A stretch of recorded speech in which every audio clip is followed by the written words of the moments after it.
മുതലാളി മുതലാളി എനിക്ക് കിടക്കെടുത്ത ഒരു വമ്പൻ രഹസ്യം പറയാനുണ്ട്. അതാടാ കുമാരൻ തന്നെടാ. ഹേമ കമ്മിറ്റി റിപ്പോർട്ട് പുറത്തു വന്ന അന്ന് തന്നെ ഉണ്ണികൃഷ്ണൻ മമ്മൂട്ടിയും മോഹൻലാലുമായി സംസാരിച്ചു. നമുക്കൊരു വാർത്താ സമ്മേളനം നടത്താം. അല്ല, അന്ന് ഒരു നടൻ അതിലിടപെട്ടിട്ട് പറഞ്ഞു പത്രസമ്മേളനം നടത്തരുത്, അതേതാടാ അവതാരം, മാധ്യമങ്ങളെ കാണരുത്, നമ്മൾ എന്തിനിപ്പോൾ കാണണം എന്ന് പറഞ്ഞപ്പോൾ ഈ പ്രധാന നടന്മാർ അതിനെ സമ്മതിച്ചു കൊടുത്തു. എന്തൊക്കെയാണ് നടക്കുന്നേ? എന്തൊക്കെയാ?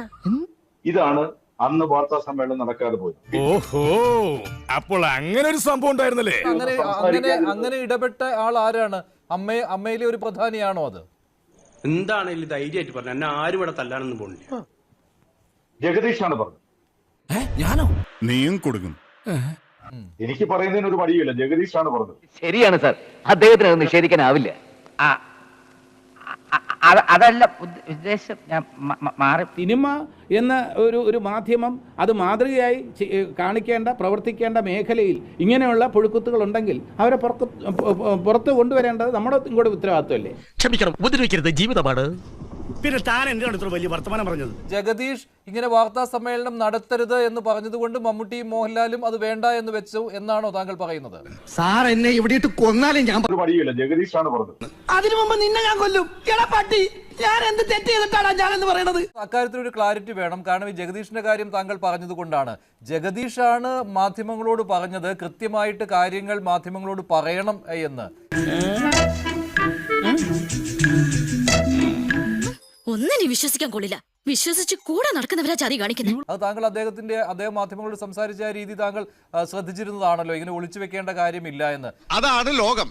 നമ്മൾ മനസ്സിൽ പോലും കരുതാത്ത ചില ശവങ്ങളായിരിക്കും ചിലപ്പോ നമ്മുടെ ശത്രുക്കൾ, അല്ലേ സാറേ? അതെ അതെ. പ്രശ്നങ്ങൾ അവസാനിപ്പിക്കാൻ വന്നവര് പുതിയ പ്രശ്നങ്ങൾ ഉണ്ടാക്കുന്ന അവസ്ഥയിലേക്കാ കാര്യങ്ങളുടെ പോക്ക്. തടസ്സവാദം ഉന്നയിച്ചു എന്ന് ഡി ഉണ്ണികൃഷ്ണൻ പറഞ്ഞതാണ്. മാത്രവുമല്ല മമ്മൂട്ടി മോഹൻലാലിന്റെയും ഒക്കെ പ്രസൻസിലാണ് ഇത് പറഞ്ഞത് എന്നുള്ളത് സത്യസന്ധമായ കാര്യമാണ്.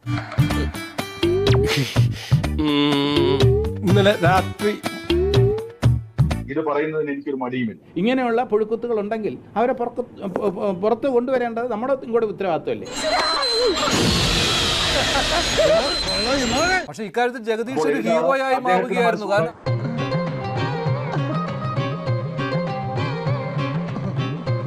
അമ്മയിൽ കൃത്യമായിട്ട് ഒരു സ്റ്റാൻഡ് എടുത്തയാളെന്ന രീതിയിലാണ് ജഗദീഷിനെ പിന്നീട് കാണാനായത് ശ്രീ ജോസ് തോമസ്. അതൊക്കെ ഗോപാലകൃഷ്ണൻ ഒരു നമ്പർ അല്ലേ? ഇവൻ ശരിയല്ല. ഇവന്റെ ഉണ്ടകണ്ണ് കണ്ടാലറിയാം കള്ള ലക്ഷണമുണ്ട്. അതിന്റെ ഉള്ളിലുള്ള പൊളിറ്റിക്സ് എന്താണെന്നൊന്നും എനിക്കറിയില്ല. ഇത് സംഭവിച്ച കാര്യമാണ് ഞാൻ പറഞ്ഞത്. ഇനിയിപ്പോ ചേട്ടന്റെ കാര്യം പോക്കാ. പുതുതായിട്ട് പലതും കാണുകയും കേൾക്കുകയൊക്കെ ചെയ്യുമ്പോഴല്ലേ ചിലതൊക്കെ മനസ്സിലായി വരുന്നത് അല്ലേ? നീയും തയ്ച്ചു വെച്ച ഒരു ബ്രേസീർ ഞാനാ? നീ എന്നാ ഞങ്ങൾ അങ്ങ് ഇറങ്ങട്ടെ. ആയിക്കോട്ടെ, സന്തോഷായി. സബ്സ്ക്രൈബ് ചെയ്യണോന്നില്ല കണ്ടാ.